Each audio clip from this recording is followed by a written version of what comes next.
Hello everyone, welcome back to the conceptual centre. आज मैं आपको क्लास 10th लाइट चैप्टर के बारे में थोड़ा बेसिक नॉलेज दूंगा।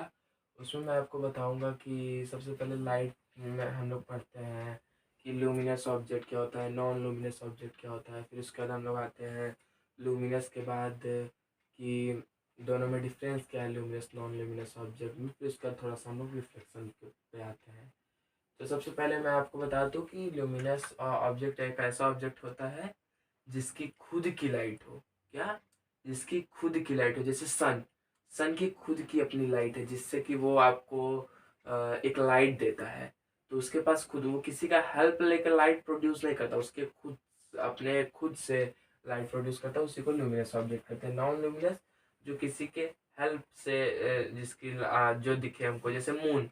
मून क्या है? नॉन ल्यूमिनस है।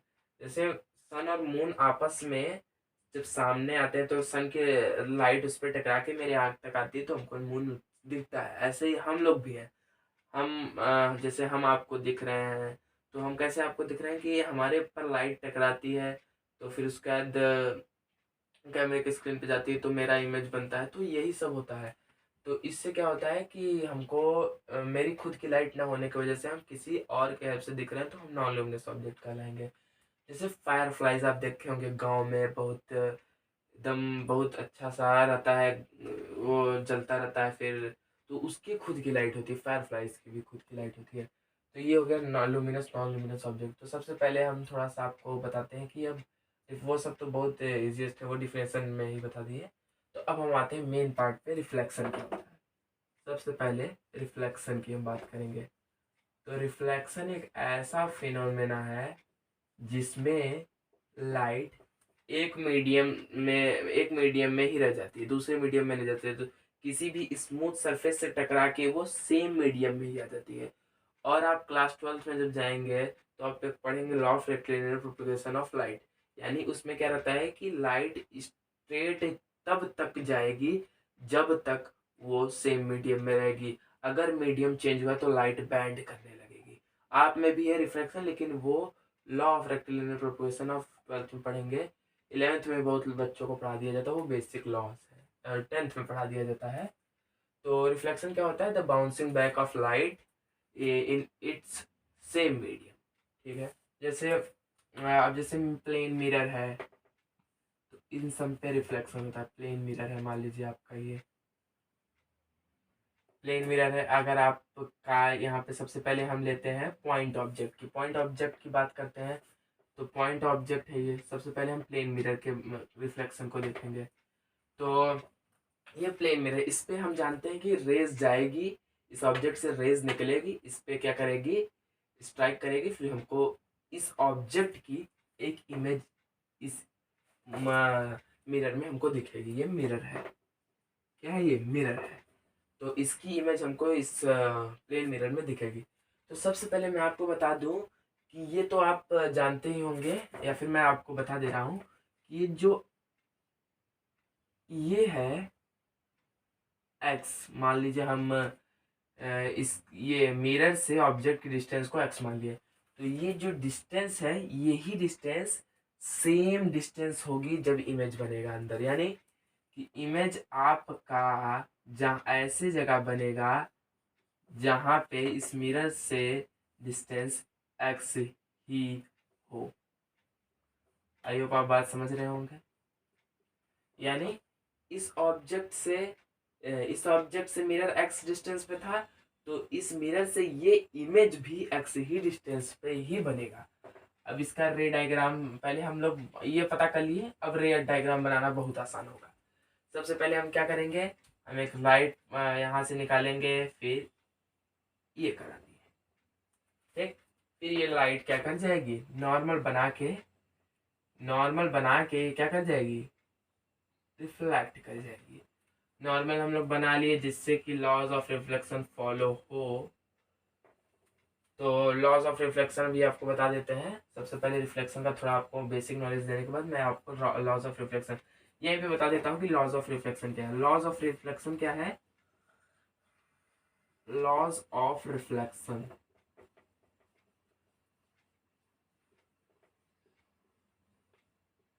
लॉज ऑफ रिफ्लेक्शन दो लॉज हैं। पहला कि इंसिडेंट रे नॉर्मल, यहाँ एक बार आपको एक्सप्लेन करके बताते हैं लॉज ऑफ, ये इंपॉर्टेंट है। ये मान लीजिए आपका क्या है, प्लेन मिरर। ये प्लेन मिरर है, इस पे हम सबसे पहले नॉर्मल बना लेते हैं।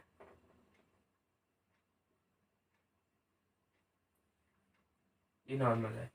अब इस पे इंसिडेंट रे आई, ये क्या गई, रिफ्लेक्ट कर गई, आई और रिफ्लेक्ट कर गई, और ये नॉर्मल है। तो ये है, देखिए ये इंसिडेंट रे, ये है आपका इंसिडेंट रे, ये है आपका रिफ्लेक्टेड रे, ये है आपका नॉर्मल। ये सब पहला लॉ ये कहता है कि incident ray, reflected and normal lies on the same plane. Same plane पे ये तीनों लाई करते हैं। तो वो प्लेन ये प्लेन नहीं है, वो प्लेन ये है।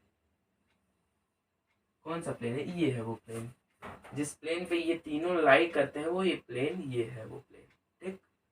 अब हम सेकंड लॉ पे चलते हैं। तो सेकंड लॉ तो सभी जानते हैं कि ये इस तरह से रिफ्लेक्ट होते हैं कि एंगल ऑफ इंसिडेंस, इसको क्या कहते हैं, एंगल ऑफ इंसिडेंस क्या होता है, एक ऐसा एंगल जो नॉर्मल से मतलब एंगल ऑफ इंसिडेंस एक ऐसा एंगल है जो एंगल इंसिडेंट और नॉर्मल के बीच में बनता है, उसी को हम एंगल ऑफ इंसिडेंस कहते हैं। और एंगल ऑफ रिफ्लेक्शन क्या होता है, ऐसा एंगल जो नॉर्मल और रिफ्लेक्टेड रे के बीच में बनता है, उसको हम एंगल ऑफ रिफ्लेक्शन बोलते हैं।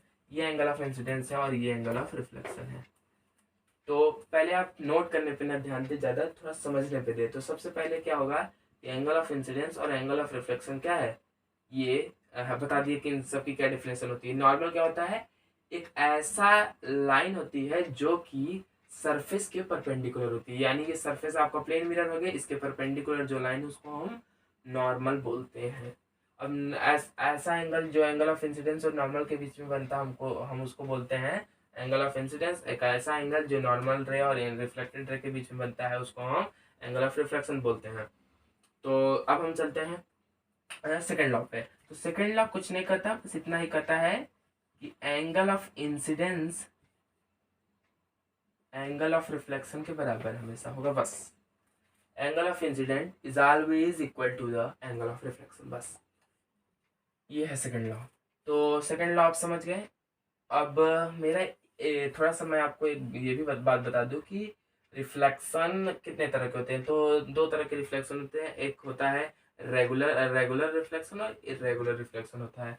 रेगुलर रिफ्लेक्शन क्या होता है, तो सबसे पहले मैं बता दूं थोड़ा सा रेगुलर रिफ्लेक्शन के बारे में। रेगुलर रिफ्लेक्शन क्या होता है,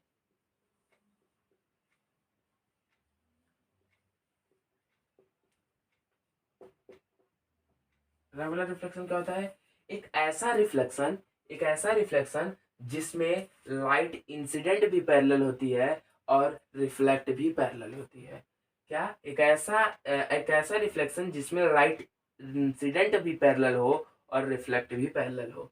मैं एग्जांपल देता हूँ, जैसे ये है आपका प्लेन मिरर। इसमें देखिए ये लाइट आई और ये लाइट गई और ये लाइट गई। तो मैं आपको यहाँ समझा दिया हूँ, ये इंसिडेंट रे और ये रिफ्लेक्टेड रे। ये लाइट आई भी पैरेलल और गई भी पैरेलल। तो ये कौन सा रिफ्लेक्शन हुआ, रेगुलर रिफ्लेक्शन हुआ। अब हम चलते हैं इरेगुलर रिफ्लेक्शन पे। इसमें और कुछ मेन इसकी डिफरेंस ये होती है कि लाइट पैरेलल आती भी है और जाती भी। और इरेगुलर रिफ्लेक्शन या डिफ्यूज्ड, इसको रेगुलर रिफ्लेक्शन और डिफ्यूज्ड रिफ्लेक्शन दोनों बोलते हैं। तो मैं इरेगुलर रिफ्लेक्शन लिख देता हूँ, इरेगुलर रिफ्लेक्शन। मैं आप सबको बता दूं ये कि इस चैप्टर को थोड़ा ज़्यादा ही कंसंट्रेशन से पढ़िएगा, क्योंकि ये चैप्टर इंटरेस्टिंग भी है और उतना ही ज़्यादा यूजफुल भी है ये चैप्टर। और ये चैप्टर बोर्ड में भी इस चैप्टर से अच्छा खासा वेटेज है इस चैप्टर का। और ये 12th में ही पूरी इसकी ऑप्टिक्स के नाम से ये चैप्टर रे ऑप्टिक्स करके है, उससे बनाया गया। तो रेगुलर रिफ्लेक्शन क्या होता है, इसमें सबसे पहले आपको रफ सरफेस मिलेगा। ये रफ सरफेस हो गया। रफ सरफेस मतलब ये आपकी, ये देखिए आपकी दीवार हो गई, क्या, रफ सरफेस। इस पे लाइट आती है तो पैरेलल नहीं निकलती, कैसे भी निकल जाएगी। ऐसे आई तो कभी ऐसे निकल जाएगी, अब ये ऐसे आई, सॉरी आती तो स्ट्रेट ही है, लेकिन बैंड कैसी भी जाती है। अब मेरा आपसे एक क्वेश्चन है कि इर्रेगुलर रिफ्लेक्शन में क्या है मेरा क्वेश्चन। मेरा आपसे ये क्वेश्चन है कि इर्रेगुलर रिफ्लेक्शन में लॉज ऑफ रिफ्लेक्शन फॉलो होता है या नहीं, angle I is equal to angle R follow होता है या नहीं। ये आंसर आप जरूर कमेंट बॉक्स में दीजिएगा। इससे पहले मैं आपको बता ही दूंगा, लेकिन आप अपने मन में ये सोचिए कि ये रिफ्लेक्स एंगल ऑफ इंसिडेंस और एंगल ऑफ रिफ्लेक्शन इस केस में बराबर होंगे क्या। मतलब ये लाइट जो बैंड हुई है, ये एंगल ऑफ इंसिडेंस और एंगल ऑफ रिफ्लेक्शन बराबर हो के ही ऐसा ही रिफ्लेक्ट करेगी कि नहीं, ये मेरा क्वेश्चन। तो सबसे पहले मैं ये बता दूं कि ये पक्का ये फॉलो होगा, इसमें angle of incidence angle of reflection इसमें बराबर होगा ही। ऐसा नहीं है कि इसी में फॉलो होगा इसमें नहीं होगा, इसमें भी फॉलो होगा, इसमें भी फॉलो होगा, इसमें भी angle of incidence angle of reflection बराबर होगा। ठीक है, तो मैं आपको ये भी बता दे रहा हूँ कि इरेगुलर रिफ्लेक्शन में ऐसा आप कभी भी मत सोचिएगा कि angle of incidence angle of reflection के बराबर नहीं होता, बराबर होता है। ठीक है, इतना ये थोड़ा बेसिक नॉलेज थी।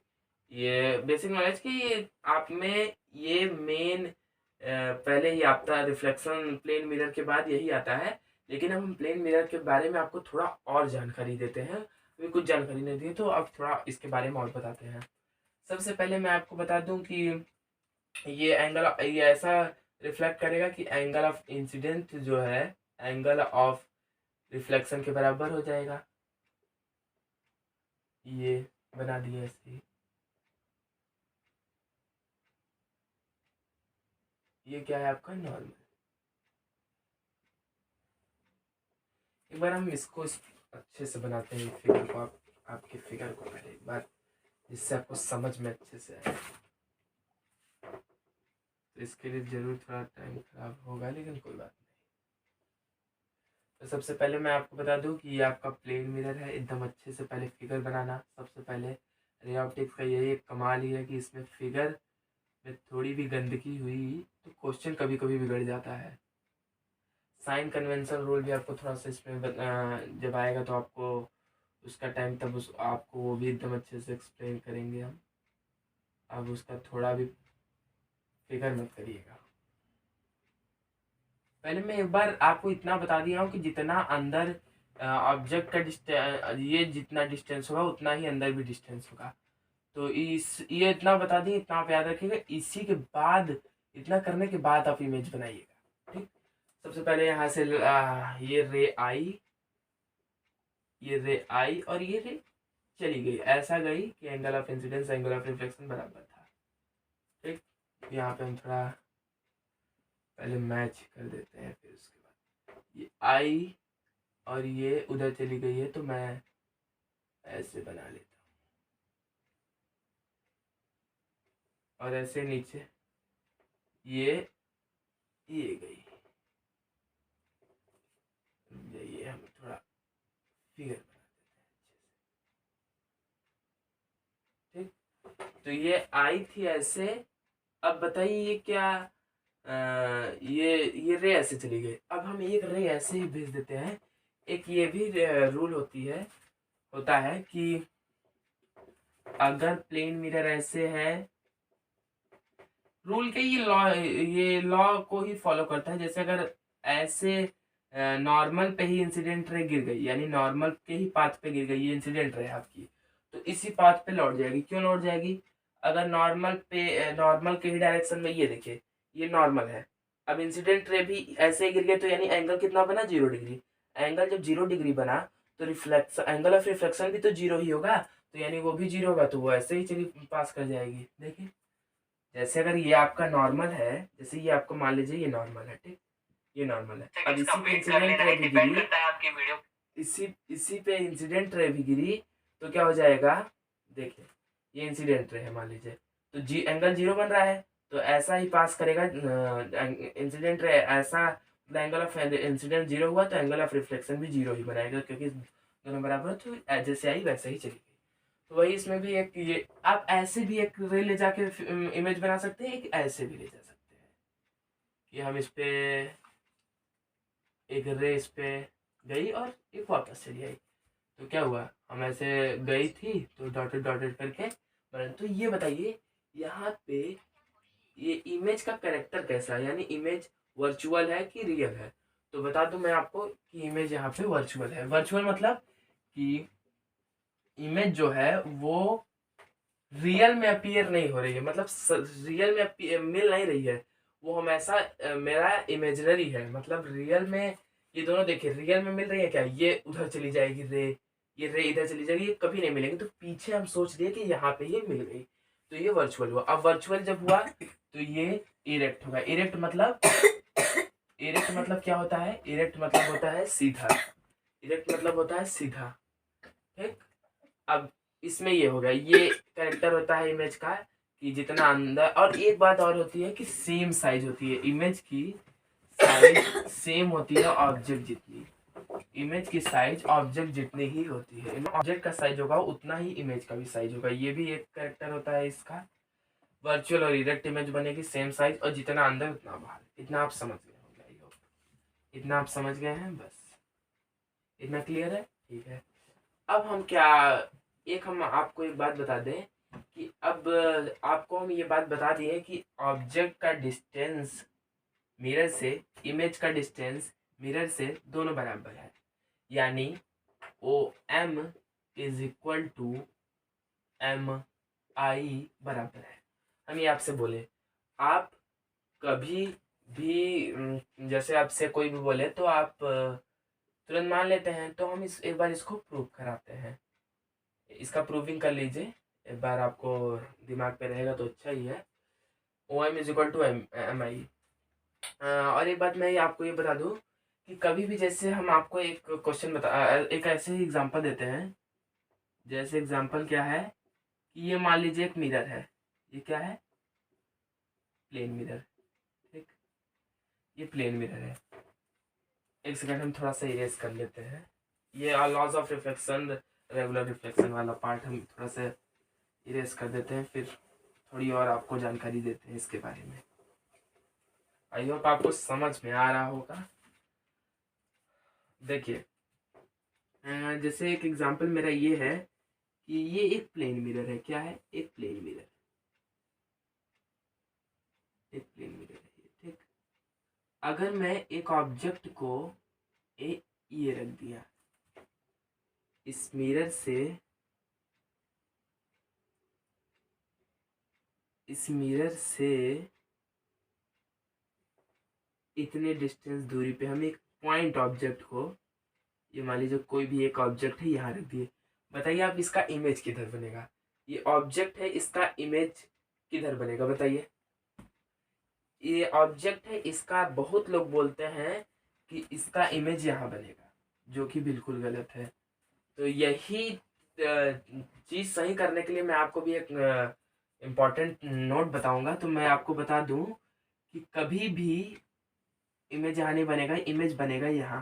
पूछिए क्यों, ये लाइन आपको कंफ्यूज कर रही है, क्यों, क्योंकि हमेशा इमेज और ऑब्जेक्ट को मिलाने वाली लाइन, मतलब ये लाइन जो मैच दोनों, एक लाइन ऐसी जो दोनों को मिला रही है, वो लाइन हमेशा मिरर के परपेंडिकुलर होती है। यानी ये लाइन देखिए मिरर के परपेंडिकुलर नहीं है, लेकिन ये लाइन मिरर के परपेंडिकुलर है, तो यानी हमेशा इमेज यहाँ बनेगा, यहाँ कभी भी इमेज नहीं बन सकता, इमेज यहाँ बनेगा। तो वही चीज़ हम यहाँ बोल रहे हैं कि ऑब्जेक्ट और इमेज को मिलाने वाली लाइन हमेशा मिरर के परपेंडिकुलर रहती है। ये हमेशा याद, आप बात याद रखिएगा, हमेशा ये बात आप याद रखिएगा, ठीक। और एक ऐसे नॉलेज के लिए मैं आपको बता दूं, अगर यहाँ पे एक मिरर है, यहाँ पे एक मान लीजिए यहाँ पे मिरर है, और आप ऑब्जेक्ट यहाँ पे रखते हैं, ऑब्जेक्ट यहाँ पे रखते हैं, तो बताइए कि ऑब्जेक्ट है ये कॉन्सेप्ट आई होप आप समझ गए होंगे। ये ऑब्जेक्ट है, ठीक। बताइए इसका इमेज इसमें दिखेगा, इसका इमेज इस प्लेन मिरर में दिखेगा। तो बहुत लोग सोच लेते हैं कि मिरर के सामने तो है ही नहीं ऑब्जेक्ट, तो ऐसा नहीं होता। अभी मैं यहाँ पे जितने भी लोग हैं, मैं यहाँ पे एक आंख बना देता हूँ। मान लीजिए किसी की भी आई हो सकती है, ये आई है, किसी की भी आई है। तो इस ऑब्जेक्ट से रे जो भी निकलेगी इस आंख के पास तो पहुंचेगी ही। तो इस इधर जो भी इंसान है उसको इस ऑब्जेक्ट की इमेज इस शीशे में दिखेगी। तो यानी ऐसा जरूरी नहीं है कि मिरर के सामने हो तभी उसका ऑब्जेक्ट का इमेज बनता है, वो कहीं भी हो उसका इमेज बनेगा। तो ये समझ गए आप। तो यही सब था। अब O M is equal to M I को प्रूफ कराना है। फिर उसके बाद मैं थोड़ा सा बहुत मिरर प्लेन मिरर के बारे में और बताऊंगा। फिर उसके बाद मैं चलूंगा किस पे, कॉनकेव मिरर पे, कॉन्वेक्स मिरर में, यानी स्फेरिकल मिरर हम की बात हम फिर करेंगे। स्फेरिकल मिरर तो बहुत इंटरेस्टिंग है, उसमें साइन कन्वेंशन, उसमें बहुत सारे न्यूमेरिकल लगते हैं, तो उसकी हम बात करेंगे। तो सबसे पहले O M is equal to M I को प्रूव करना है। फिर उसके बाद उस पर हमको बात करना। तो अब ये वीडियो बहुत बड़ी हो रही है, इसलिए हम इस वीडियो को भी यहीं पे क्लोज करते हैं। फिर उसके बाद अगले वीडियो में मैं आपको O M is equal to M I को प्रूव करके बताऊंगा। इसमें कुछ नहीं करना है, इसमें सिर्फ कॉन्ग्रुएंसी लगेगी, जो आप क्लास 9 में पढ़ चुके हैं। कॉन्ग्रुएंसी लगा के आपको इसको सिर्फ वही जो आप पढ़े हैं भाई, CP CT यही लगाते हैं, तो ये इसके बराबर हो जाएगा और कुछ नहीं करना है। मैं तब भी आपको एक बार करा दूंगा, एक बार आप खुद से प्रैक्टिस करिएगा। ऐसा समझ लीजिए कि आपके लिए ये होमवर्क है। अगर आप इसको करना चाहेंगे और कर भी लेंगे, नो डाउट, ये ऐसा नहीं है कि बहुत टिपिकल होगा, ये कर भी लेंगे आप आसानी से। बस ये है कि आप इसको थोड़ा, बस इसमें आप 9th में कॉन्ग्रुएंसी पढ़े तो वो लगाएंगे। तो ये और ये ट्राइंगल कॉन्ग्रुएंट दोनों को दिखा के फिर उसके बाद CP CT से कर लेंगे। तो इसमें और ज़्यादा कुछ नहीं है। और ये कॉन्ग्रुएंसी कैसे दिखाएंगे बाई RHS, वो हम अभी आपको नेक्स्ट वीडियो में बताएंगे। तो ज़्यादा ये वीडियो बड़ी ना हो, इसलिए हम ये वीडियो को यहीं पे बंद करते हैं। आई होप आप बहुत ज़्यादा अच्छी अच्छी कॉन्सेप्ट समझे हैं इस वाले में। ये कॉन्सेप्ट हमेशा याद रखिएगा, ये वाला कॉन्सेप्ट बहुत अच्छा है कि जैसे आप कभी भी आपने फ्रेंड से ही फन करने के लिए पूछ सकते हैं कि अगर बताओ भाई ये मिरर ऐसे है, प्लेन मिरर, प्लेन मिरर अगर एक ऐसे है प्लेन मिरर और ऑब्जेक्ट ये है, तो इसका ऐसा नहीं है कि इमेज यहाँ बनेगा, इसका इमेज यहाँ बनेगा। ठीक, तो ये सब पूछ सकते हैं क्योंकि ये दोनों जो जो लाइन इन दोनों को मैच करती है, मिलाती है, वो वैसे 90 डिग्री होती है। तो मैं अब ये वीडियो यहीं पे क्लोज करता हूँ। आपका ये जो आपका इसमें क्लास 10th में ये लाइट चैप्टर, इसमें आपको साइन कन्वेंशन एकदम अच्छे से पढ़ा देंगे। फिर ये चैप्टर पे हम फिर उसके बाद आएंगे ह्यूमन क्या नाम से, फिर उसका मायोपिया, हाइपरमेट्रोपिया, ये सब पे आएंगे। ये सब I think human eye lens, human आई में है। तो फिर इसमें हम थोड़ा सा रिफ्लेक्शन के बारे में भी पढ़ेंगे। रिफ्लेक्शन आप में ज़्यादा नहीं, लेकिन रिफ्लेक्शन को अच्छे से समझेंगे। फिर उसके बाद हम और इसका लाइट का एंड करेंगे। ठीक है, अब आप इस क्वेश्चन को आप एक बार ट्राई करिएगा। Okay, thank you so much.